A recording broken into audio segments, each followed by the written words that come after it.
Seseorang yang memiliki kelebihan dari orang lain harusnya bersyukur dan rendah hati, bukan lantas congkak dan menyombongkan diri. Salah satu bentuk rendah hati yang paling mudah adalah belajar dari orang lain, bahkan pada hewan sekalipun. Karena tak jarang, orang menjadi sombong hanya karena tak mau menerima ibrah, pelajaran, dari sosok yang lebih muda atau hina dari dirinya. Padahal banyak pelajaran yang akan kita dapatkan hanya dengan mengamati sebuah fenomena dan menjadikannya sebuah hikmah. Dahulu ada cerita menarik tentang seorang ulama yang belajar dari seekor anjing, yang tak lain adalah sosok Abu Yazid Al-Bustami. Suatu malam, Abu Yazid Al-Bustami sedang berjalan sendirian. Tak lama kemudian, ia melihat seekor anjing berjalan ke arahnya.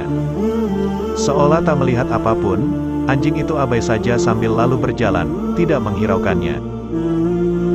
Namun ketika jarak anjing itu makin dekat dan nyaris berpapasan dengannya, Al-Bustami lantas merespon dengan mengangkat gamisnya, khawatir akan tersentuh anjing yang najis itu.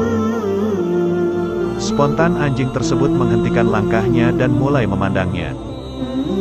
Entah bagaimana Abu Yazid seperti mendengar anjing berucap pelan padanya, namun terdengar, tubuhku kering dan tidak akan menyebabkan najis padamu.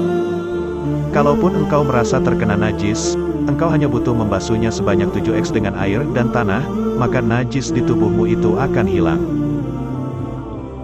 Namun jika engkau mengangkat gamismu hanya karena menganggap dirimu yang berbaju dan berbadan manusia lebih mulia, dan menganggap diriku yang berbadan anjing ini najis dan hina, maka najis yang menempel di hatimu itu tidak akan pernah bersih walau kau basuh dengan 7 samudera. Abu Yazid tersentak diam dan minta maaf. Lalu sebagai bentuk permohonan maaf atas perlakuannya, dia mengajak anjing itu untuk bersahabat dan berjalan bersama. Tapi si anjing itu menolaknya. Engkau tidak pantas bersanding dan berjalan denganku. Mereka yang memuliakanmu akan seketika mencemoohmu dan melempariku dengan batu.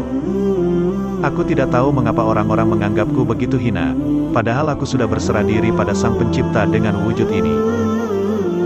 Lihatlah, aku juga tidak menyimpan dan membawa sepotong tulang pun, sedangkan engkau masih menyimpan sekarung gandum sebagai bekal milikmu.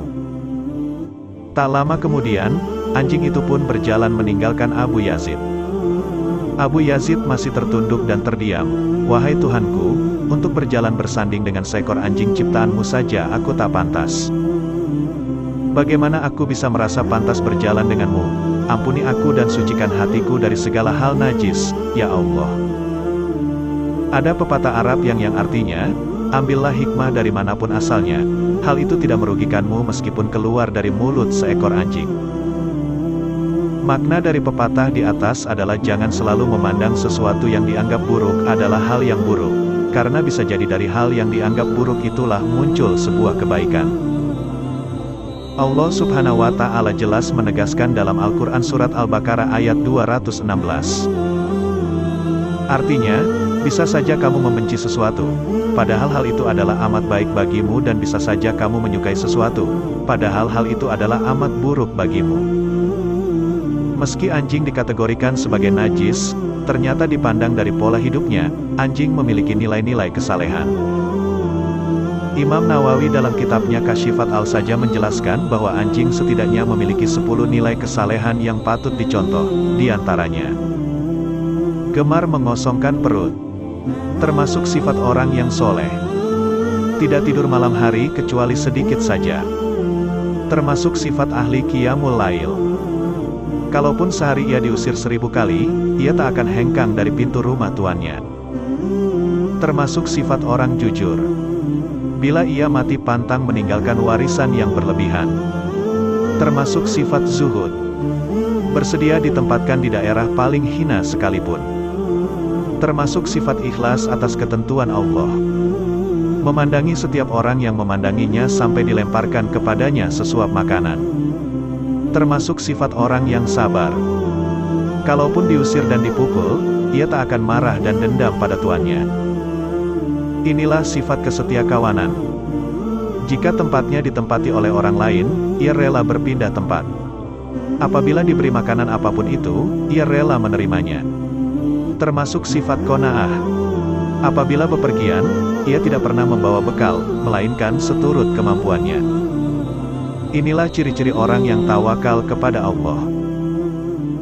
Alhasil, dari kisah Abu Yazid dan seekor anjing di atas dapat dipetik beberapa hikmah, yaitu jangan pernah merasa lebih mulia daripada seluruh ciptaan Allah dan jangan pula merasa lebih baik, lebih terhormat daripada orang lain, karena Allah melihat kalbumu bukan penampilan fisik dan lahirmu. Wallahu a'lam bishawab.